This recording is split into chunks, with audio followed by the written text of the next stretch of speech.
दोस्तों, किसी ने सही बात कही है कि बदन मेरा मिट्टी का है, सांसें मेरी उधार हैं। घमंड करूं तो किस बात का, यहाँ हम सब तो किराएदार हैं। नमस्कार दोस्तों, बुद्धा इंस्पायर्ड यूट्यूब चैनल में आपका दिल से स्वागत है। ये कहानी एक योद्धा के जीवन से प्रभावित एक मोटिवेशनल स्टोरी है जो आपको अपनी जिंदगी को देखने का एक नया नजरिया सिखाएगी। बहुत समय पहले की बात है, सबल नाम का लड़का पूरे दिन अभ्यास करके सो रहा था तो उसे एक रात बुरा सपना आता है जिसमें वह हर रोज की तरह अपने गुरु के आश्रम में तलवारबाजी के मुश्किल दांव पचों का अभ्यास कर रहा था।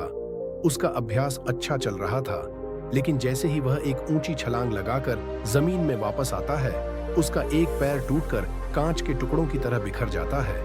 उसकी ऐसी हालत देखकर सभी लोग डर जाते हैं, लेकिन एक रहस्यमय आदमी बड़ी शांति से उन टुकड़ों को इकट्ठा करने लगता है जिसने काले रंग के जूते पहने हुए थे। सबल घबराकर नींद से जाग जाता है। उस समय रात्रि से सुबह होने वाली थी और वह खुद को शांत करने के लिए बाहर टहलने निकल जाता है। कुछ देर चलने के बाद वह एक पुराने घर के बाहर आकर रुक जाता है और उसके बाहर पेड़ के नीचे जाकर बैठ जाता है। तभी एक बूढ़ा आदमी उस घर से बाहर निकलता है जिसने बिल्कुल वैसे ही जूते पहन रखे थे जैसे सबल ने अपने सपने में देखे थे। सबल उस बूढ़े आदमी से कहता है कि तुम्हारे पैरों में अलग अलग जूते हैं। तो जवाब में वह आदमी कहता है कि इसमें से एक जूता नया है और दूसरा पुराना।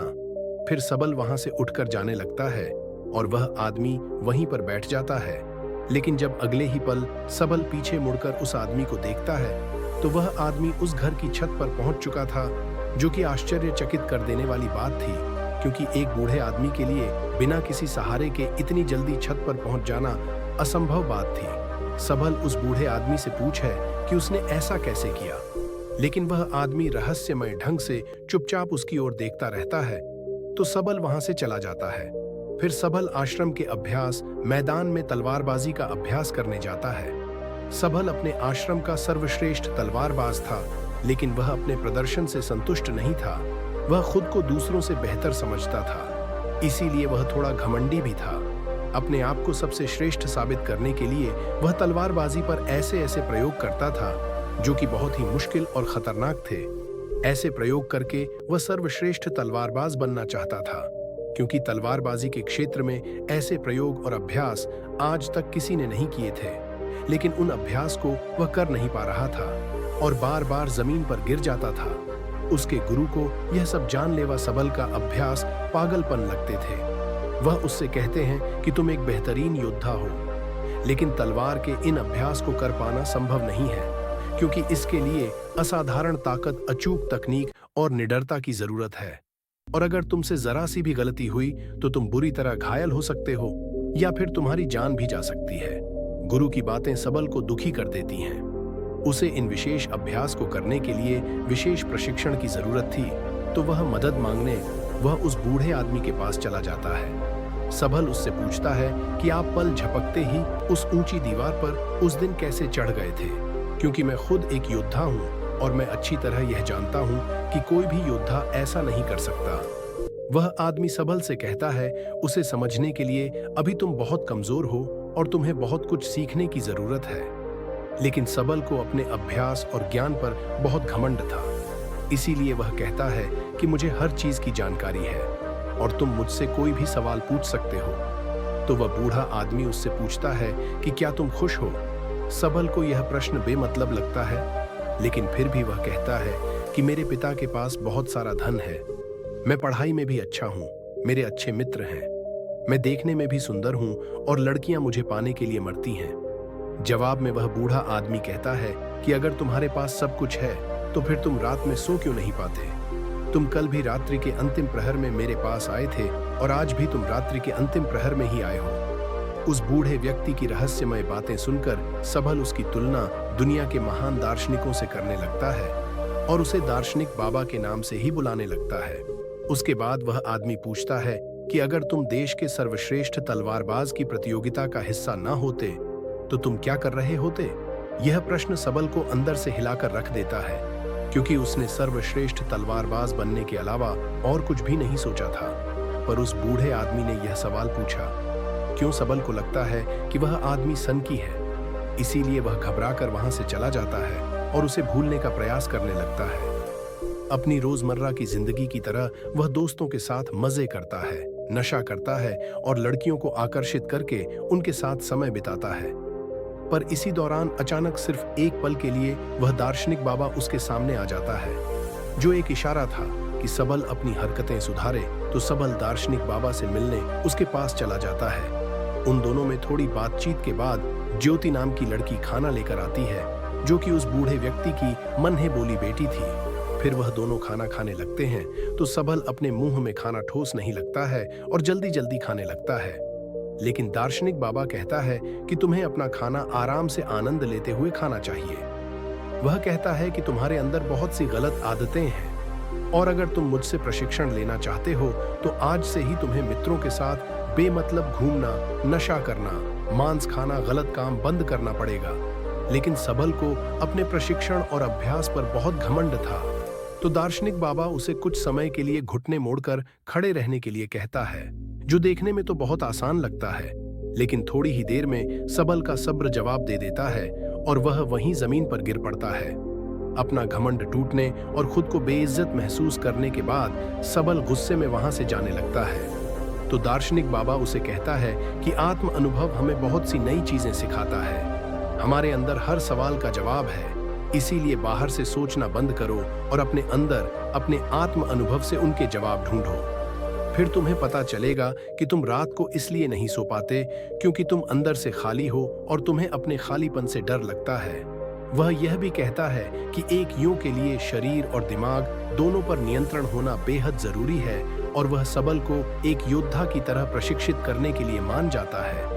अगले दिन सबल जब अपने आश्रम के अभ्यास मैदान में जाता है तो वहां उसे पता चलता है कि उसके मित्र के हाथ में अभ्यास के दौरान गहरी चोट आ गई है और अब उसका मित्र देश की सबसे बड़ी प्रतियोगिता में हिस्सा नहीं ले पाएगा। इस बात से सबल के मित्र को प्रशिक्षित करने वाला शिक्षक बहुत परेशान था, क्योंकि वह तीरंदाजी में सबसे श्रेष्ठ योद्धा था। रात को सबल फिर दार्शनिक बाबा से मिलने जाता है। उस समय दार्शनिक बाबा बैलगाड़ी के पहिए को सुधार रहे थे। वह सबल से एक लोहे का टुकड़ा मांगता है, तो सबल जानबूझकर उस लोहे के टुकड़े को बाबा की तरफ तेजी से फेंकता है। लेकिन बाबा बिना उसकी ओर देखे बड़ी आसानी से उस लोहे के टुकड़े को अपने हाथों में पकड़ लेता है। सबल दोबारा से ऐसा करता है, लेकिन दार्शनिक बाबा फिर से उसे बिना देखे पकड़ लेता है। दार्शनिक उससे कहता है कि हमारे दिमाग में लाखों बेतुके विचार चलते रहते हैं, जो हमारे लक्ष्य को धुंधला बनाकर हमें भटका देते हैं। फिर वह सबल को थप्पड़ मारकर उसे उकता है और बदले में मुक्का मारने के लिए कहता है। पहले तो सबल शांत रहता है, लेकिन जब वह दार्शनिक बाबा पर हमला करता है तो दार्शनिक उसे पलक झपकते ही उसे नीचे गिरा देते हैं और उससे कहता है कि अपने लक्ष्य के अलावा जो कुछ भी तुम्हारे दिमाग में चल रहा है वह सब बेकार है। उस कचरे को अपने दिमाग से बाहर निकाल दो। और वह उसे अगली सुबह नदी के पुल के ऊपर मिलने बुलाता है।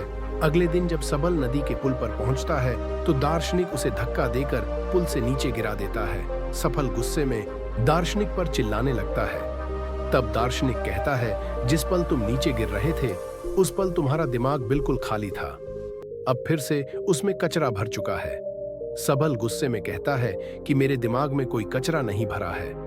तो दार्शनिक सबल के दिमाग पर नियंत्रण करके वह सब देखने लगता है जो उसके दिमाग में चल रहा था। फिर वह कहता है कि अगर तुम अपना ध्यान इन फिजूल के विचारों में रखोगे तो तुम अपने वर्तमान के पलों को जी नहीं पाओगे, और जब तुम अपना सारा ध्यान वर्तमान के पलों में रखोगे तब तुम्हें पता चलेगा कि तुम क्या कर सकते हो और इतने अच्छे से कर सकते हो। सबल को चोट लगने के बाद तीरंदाजी सिखाने वाला शिक्षक सभी छात्रों की परीक्षा ले रहा था। इस दौरान सबल दार्शनिक के सिखाए तरीके से अपने ध्यान को एकाग्र करने में सफल हो जाता है और पूरी एकाग्रता के साथ तीरंदाजी का बेहतरीन प्रदर्शन करके दिखाता है, जो कि शायद उसके मित्र से भी बेहतर था। सभी लोग ऐसे प्रदर्शन को देखकर हैरान रह जाते हैं। फिर उस रात दार्शनिक को पूरी बात बताता है। वह खुश था और उसे अपने प्रदर्शन पर नाज था, क्योंकि दूसरे खिलाड़ी योद्धा उससे जलने लगे थे। लेकिन दार्शनिक को उसकी बातों में कोई दिलचस्पी नहीं थी।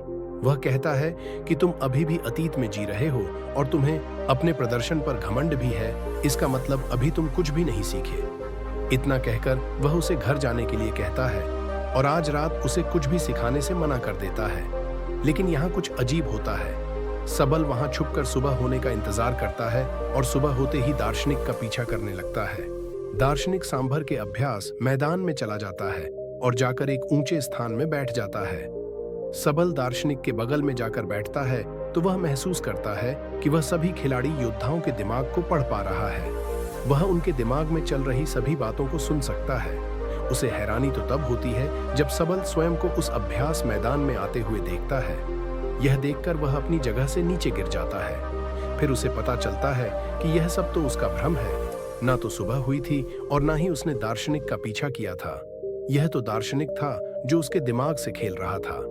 दार्शनिक उससे कहता है कि अभी तो तुम्हें बहुत कुछ सीखना बाकी है, लेकिन सबल बुरी तरह से डर चुका था, तो वह घबराकर वहां से चला जाता है।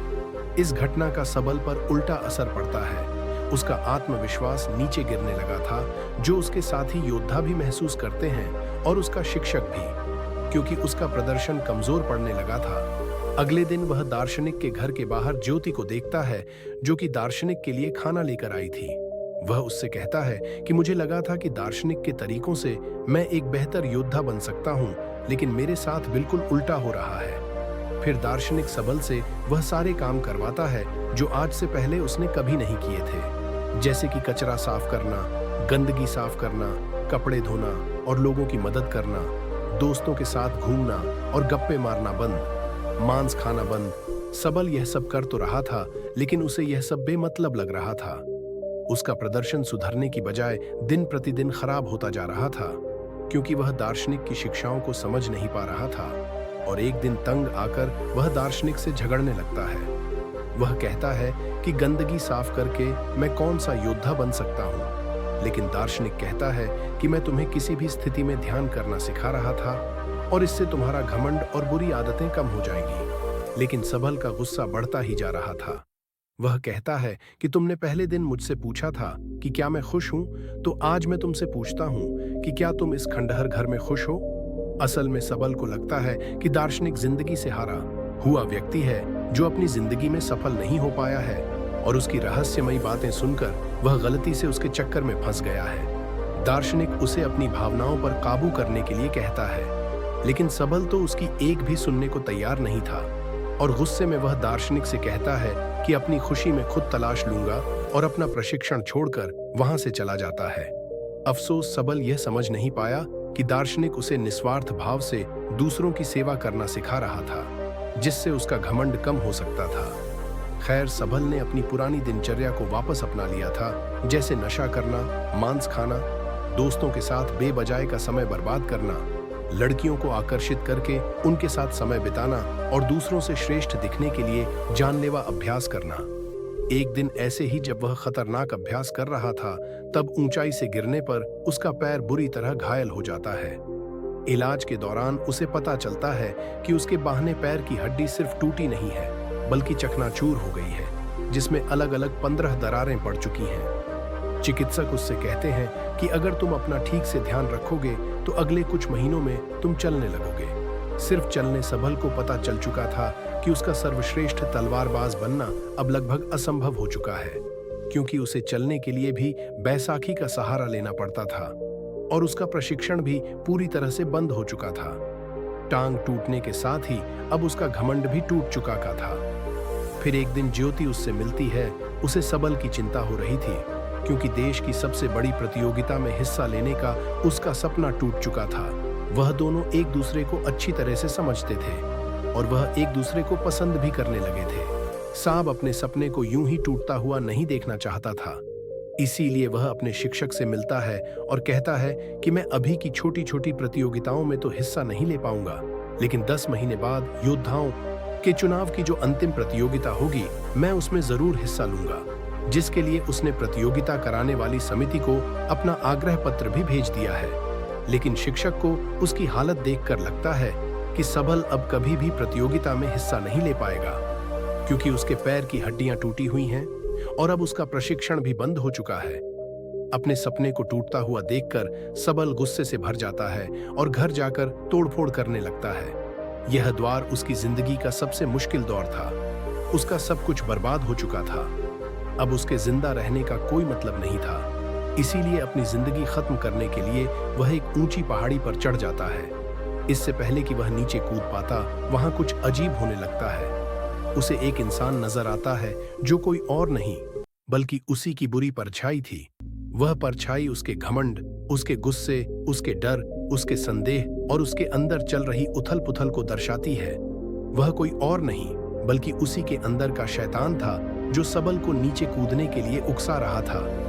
यहाँ सबल समझ जाता है कि अगर वह अपने अंदर की सभी बुराइयों को खत्म कर देगा तो उसके अंदर शांति आ जाएगी। तभी वह शैतान नीचे गिरकर हमेशा के लिए खत्म हो जाता है। लेकिन यह सब तो बस उसका एक सपना था। वह शैतान तो अभी भी उसके अंदर ही था। उसने सपने के जरिए अपनी जिंदगी की सच्चाई को देखा था। तो मदद मांगने वह उस दार्शनिक के पास चला जाता है। सबल दार्शनिक के पास जाकर रोने लगता है। दार्शनिक उससे कहता है कि हर चीज का एक मकसद होता है। अब तुम्हें अपने सवालों के जवाब अपने अंदर से ही ढूंढने पड़ेंगे।